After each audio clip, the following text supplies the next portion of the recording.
The Hall of Fame weekend has come and gone. Hi, I'm the Trigger, Rich Bontrager, and it was the NFL Hall of Fame weekend in Canton, Ohio, this past Friday, Saturday, and Sunday. It was an amazing weekend. Presenting the jackets, hearing the speeches on Saturday, and then preparing for the Indianapolis Colts, the Green Bay Packers, to take to the field for the annual kickoff game of a new season. On Saturday night, we got to hear some great speeches and some amazing stories, behind-the-scene looks from Coach Tony Dungy, talking about his playing days, his coaching days. Kenny Stabler recently passed away, and we got to see the emotion of a family that had longed to see Kenny Stabler, the Snake, make it into the Hall of Fame. Owner Eddie DeBartolo was the shortest man on stage, but he had a great stories and great memories of how the 49ers were purchased and transitioned to be a dynasty. Kevin Green, Marvin Harrison, Orlando Pace.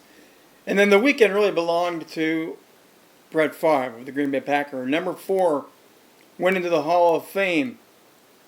Talked for over 36 minutes. He set a brand new record.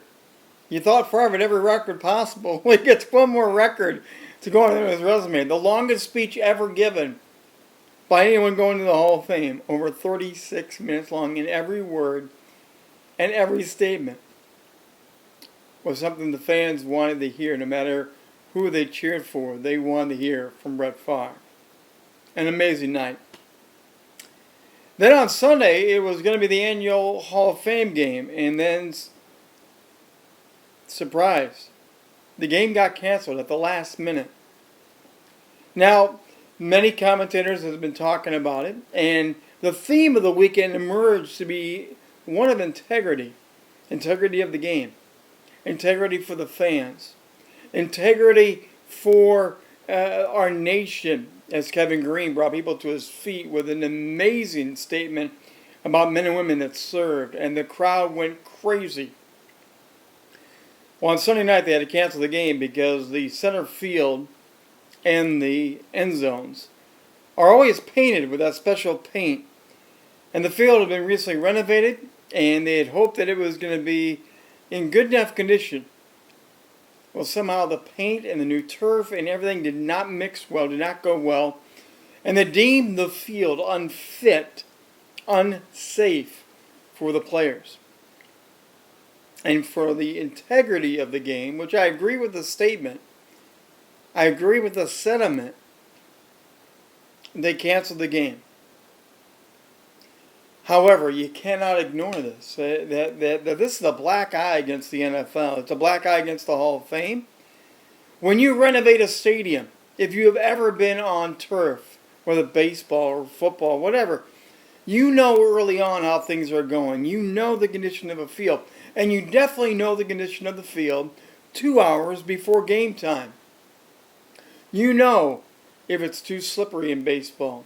So you put Diamond Dry down and you see what's going to happen. You know that there are divots in the outfield in the baseball field. Should it be safe or not safe? You know in the NFL, if the turf is being ripped apart, it's not going to be good for the cleats. This is a black eye that is going to be hard for the NFL to get over, because this is usually the kickoff. This is usually the moment to showcase those players that are on the bubble in training camp, especially for the walk-ons that may or may not make it ever again and wear a uniform and have that potential to play. This was their one shot to show the coach, I have what it takes to play for blank team. And it didn't happen. Fans traveled from all over the place. The Packer faithful were in droves. There was green and gold. So what do you do now? How does the NFL come back and fix this? This is going to be the question, because normally they're already preparing for next year in Canton. How do you make sure that you don't have a repeat of this ever again? Remember, we've seen games played in fog and rain. We've seen the Ice Bowl. We've seen horrendous field conditions in Candlestick Park, where the 49ers played over the years. And the team that's still strapped it on and gone. Many of the players wanted to play because the fans were there, and this was their shot. It was as disappointing for them, as much a black eye for them, as it was for the league and the home office. It will be interesting to see what sort of fallout there comes out of this. Each team still has their regular 4 preseason games left to go, but there will be some players that will probably lose a little bit of that playing edge because now you're into the regular playing cycle, not the bonus game that you could have got out of the deal. And the fans, there will be fans that will have a bad taste in their mouth. I went to Canton. I went to go hear my heroes. I went to go sit in the stands and be a part of something. And it didn't happen. There's really no way around it. There's just nothing that you have to admire the integrity of calling a timeout and saying, we can't for the sake of the players. And then you also have to sit in the office, as they are probably doing today in Canton, on this Monday, scratching their heads, saying, how did we miss this? How did we blow this one